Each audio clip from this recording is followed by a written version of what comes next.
This video is sponsored by PayMode Shopping Off. PayMode e-shopping application is one of the online shopping app now available on Play Store and App Store. PayMode e-shopping இந்த ஆப்க்கான link வந்து டிஸ்கிரிப்ஷனில் வந்து கொடுத்துருக்கேன். Play ஸ்டோரில் போய் இந்த ஆப்பை download பண்ணிவிட்டு ஒவ்வொரு பொருளோட ரிவ்யூஸ்லாம் செக் பண்ணி பார்த்து பொருட்களை வந்து வாங்கி பாருங்கள். ரொம்ப யூஸ்ஃபுல்லாகவும் ஹெல்ப்ஃபுல்லாகவும் இருக்கும். மற்ற வெப்சைட்டுகளை விட பொருள் ரொம்ப தரமாகவும் விலை வந்து ரொம்ப கம்மியாகவும் இருக்கும். நமக்கு வந்து ஃப்ரீ டெலிவரியும் பண்ணுறாங்க. நமக்கு 2-3 நாள்லயே வந்துரும். நீங்க வாங்கி யூஸ் பண்ணி பாருங்க. ரொம்ப ரொம்ப ஹெல்ப்ஃபுல்லா இருக்கும். இன்றைக்கி வந்து என்ன சாப்பிட போகிறோம் அப்படின்னா தோசைக்கு அப்புறம் வந்து தொட்டுக்கிறதுக்கு இது வந்து கோகோனட் சட்னி, வேர்க்கடலை சட்னின்னு சொல்லுவாங்க. கோகோனட்டு, நெக்ஸ்ட்டு வந்து தேங்காய், கொஞ்சோண்டு பச்சை மிளகா, அப்புறம் கடலைப்பருப்பு, வேர்க்கடலை பருப்பு 3ஐயும் போட்டு அரைச்சி வச்சது. இது வந்து சொரக்காய், இது வந்து ஒரு சுரோக்கா கிரேவி. இதுவுமே தோசைக்கு வந்து நல்லா சூப்பராக இருக்கும். நீங்கள் வந்து ட்ரை பண்ணி பாருங்கள். ரொம்ப ரொம்ப நல்லாயிருக்கும் இந்த சுரோக்கா கிரேவி வந்து. நெக்ஸ்ட்டு வந்து சைடிஷ் வந்து காலிஃப்ளவர் 65. இந்த 3 தான் இன்றைக்கி வந்து நல்லா சாப்பாடு வந்து சாப்பிட போகிறோம். பாருங்கள், காம்பினேஷன் வந்து ரொம்ப சூப்பராக இருக்கும். தோசையும் நல்லாயிருக்கும். தோசை, அப்புறம் சட்னி, அப்புறம் வந்து சுரக்காவோட கிரேவி, அப்புறம் வந்து காலிஃப்ளவரோட 65. இந்த 3 தான் இன்றைக்கி வந்து சாப்பாடு வந்து அல்டிமேட்டாக இருக்கும். அங்கே பாருங்கள், ஒரு வாய் பிச்சு சாப்பிட்டு பார்த்தீங்கன்னா அப்படி இருக்கும். இங்கே பாருங்கள், இதில் டிப் பண்ணி கொஞ்சோண்டு வந்து சுரக்காய் எடுத்து சாப்பிட்டா அப்படி ஒரு டேஸ்ட்டாக இருக்கும்.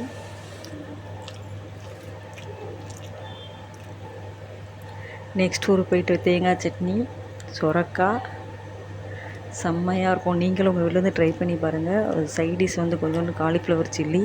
இதே நீங்கள் வந்து ட்ரை பண்ணி பார்த்தீங்கன்னா ரொம்ப ரொம்ப நல்லாயிருக்கும்.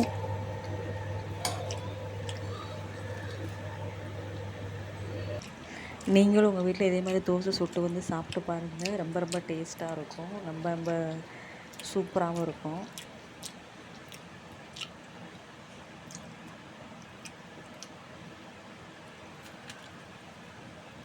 இப்படி ஒரு வாய் எடுத்து சாப்பிட்டிங்கன்னா நல்லா சாப்பிட்றதுக்கு வந்து சூப்பராக இருக்கும். தோசை ஒன்று பத்தவே பத்தாது, 4-5 சாப்பிட்லாம். அந்த மாதிரி வச்சு சாப்பிட்டோம் அப்படின்னா.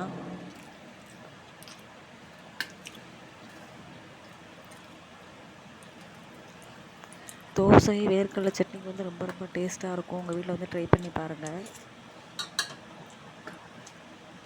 கொஞ்சோண்டு வந்து சோக்கா கிரேவி வந்து எடுத்துக்கலாம், அது நல்லாயிருக்கும்.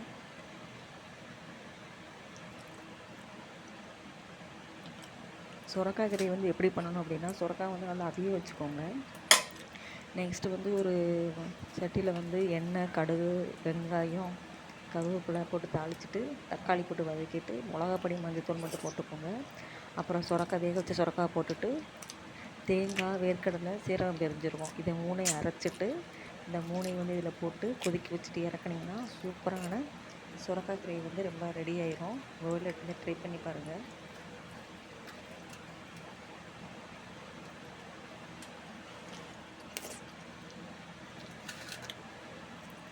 காலிஃப்ளவர் 65 ரொம்ப ரொம்ப ஈஸி தான்.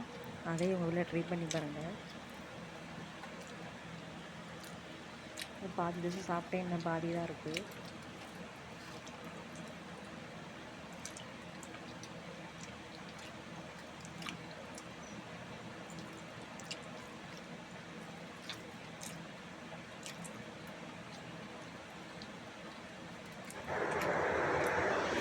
இந்த வீடியோ உங்களுக்கு பிடிச்சிருந்தா லைக் பண்ணுங்கள், ஷேர் பண்ணுங்கள், சப்ஸ்கிரைப் பண்ணுங்கள்.